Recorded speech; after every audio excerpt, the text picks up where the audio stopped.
We'd like to welcome you here today. We are here because it's been over 2 years since a Canadian citizen, Huseyin Celil, was captured while overseas in Uzbekistan, illegally detained and then transferred to China, where he was put up in front of a sham trial. At that trial, he was not allowed to present a real defense, and he has been sentenced to life in prison. And we are here today because the Chinese government, when it committed to the Olympics, made a promise.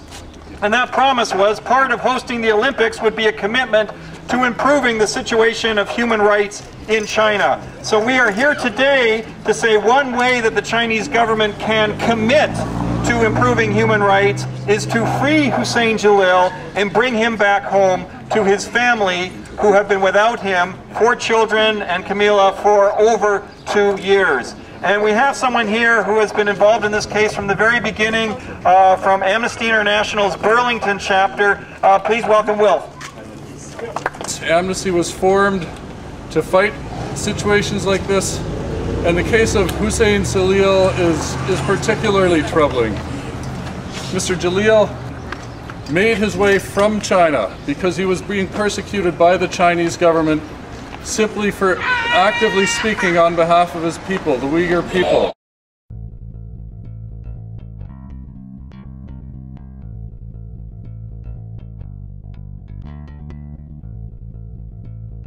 He had done nothing wrong. He was simply speaking up for people's rights, the right to pursue their culture, to pursue their language, to pursue their religion in the part of northwest China that he came from. For his troubles, he was imprisoned, he was tortured, and he was fortunate enough to escape China. The United Nations immediately accepted him as a refugee, a United Nations refugee. He came to Canada as a refugee and achieved his Canadian citizenship. Canada welcomed him into the country, and we're still hoping to get him back just as soon as we can. In March 2006, while vacationing, not in China, in a neighboring country, Uzbekistan, was picked up by the Uzbek authorities, who, unbeknownst to him, had an agreement with China to detain people who are on China's wanted list and return them back to China. Mr. Celil was arrested in total contravention of international law, and in effect was abducted, spirited back to China, and in China he faced a trial which, and I mean, I've been in Amnesty International for 20 years, and I've read about a lot of poorly conducted trials, unfairly conducted trials, and Mr. Celil's ranks right up there with the worst of them. He first of all, when he was in jail in China, was threatened with death unless he signed a confession, a quote-unquote confession. Of course, he had nothing to confess. To our knowledge, he had done nothing wrong. But when you're threatened with death, when it looks like you might never see your wife and children again unless you sign a piece of paper, you sign that piece of paper. Events moved on. China decided to take this case to trial,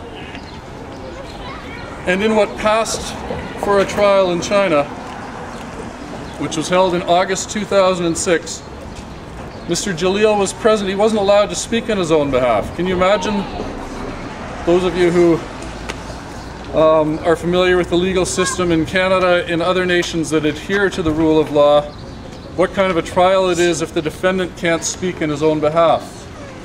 Mr. Celil's lawyer was also prevented from entering evidence. More than 30 pages of first-hand evidence that were prepared on behalf of Mr. Celil. That wasn't allowed to be entered as evidence at the trial. And finally, Canadian consular officials who had tried desperately to be able to attend this trial. They'd actually come to the city where the trial was to be held and stayed there day after day, week after week, month after month, because the Chinese would not tell them when the trial was to be held. On the day of the trial, they turned up at the courthouse and they were barred from entering. The Chinese called this a trial. I call it a sham.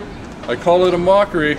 And Mr. Celil has been unjustly imprisoned since that trial. The Chinese authorities sentenced him to life in prison on April 2007. And he's been in jail ever since. But this is unjust, and this injustice cannot be permitted to continue, and this is what we're all here about today. We're protesting the arrest of Mr. Celil, we're protesting the unfair trial of Mr. Celil, and we're asking the Chinese authorities to do the right thing, to return him to Canada, to his wife, to his children. And we're doing this in particular at this time in the spirit of the Olympics. China, of course, has won the right to hold the Olympic Games. A father of four, a Canadian citizen, is being held in China. He needs to be let out, and in the spirit of the Olympic Games, in the spirit of improving human rights in China, we're calling on the Chinese government, as represented by this consulate here, to do the right thing and release Mr. Celil. Thank you. Canada now doesn't really care about the case of your husband because China commuted hanging, his death penalty, into life imprisonment. What do you think of that?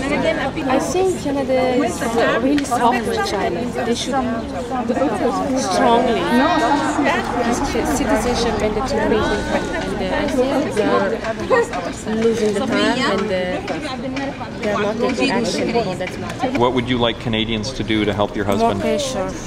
More pressure? Yeah, more pressure to Chinese government and to do something before the Olympic Games. But some countries in Europe, and I believe Poland is one of them, and France, they have decided not to show up for the opening night with all the delegations walking in the stadium. Do you think at least Canada should do that? Yes, I believe in them.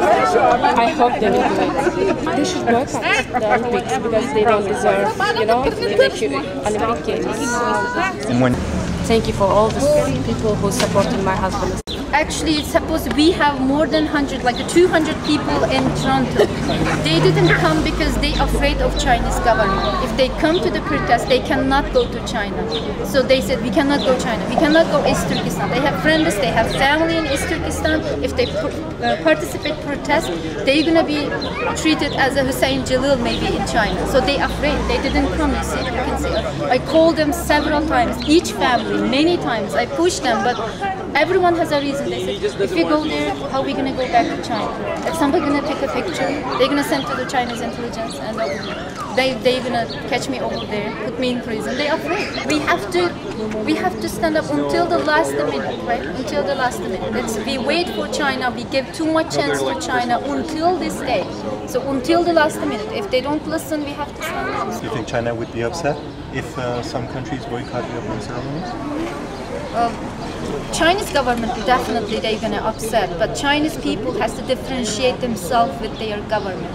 If they get upset, that's mean they don't have they don't know how to differentiate themselves with Chinese Communist government. We believe Celil is innocent because he was convicted with separatism and sentenced to life in imprisonment in China. I grew up in China, right? And we know that China never distinguishes the difference between criticism, separatism, independence movement, and the terrorism. Anyone who disapproves China's unfair government policy seen as a people who want the independence from China and charge it as a separatist. And people who charge it with separatism treat it as a terrorist. This is the case for Celil. Celil was separatist. He was accused with terrorism and treated as a terrorist and convicted with separatism. Because actually, there is maybe some underground organization who want to be independent because that's our land. They invaded us, and we are not separating China's land. We want to get back our country. So we don't think this is a separatism. Separatism is, I'm saying, not the right term for Uyghur cause. This Celil was accused with terrorism, but actually CSIS and check his background. His background was clear. There is no evidence that he linked it with any terrorist organization. And we know him long before, and he has no link with any independence movement even. He's just outspoken, publicly outspoken Uyghur human rights activists like me. And I'm afraid to go back to China. I didn't go.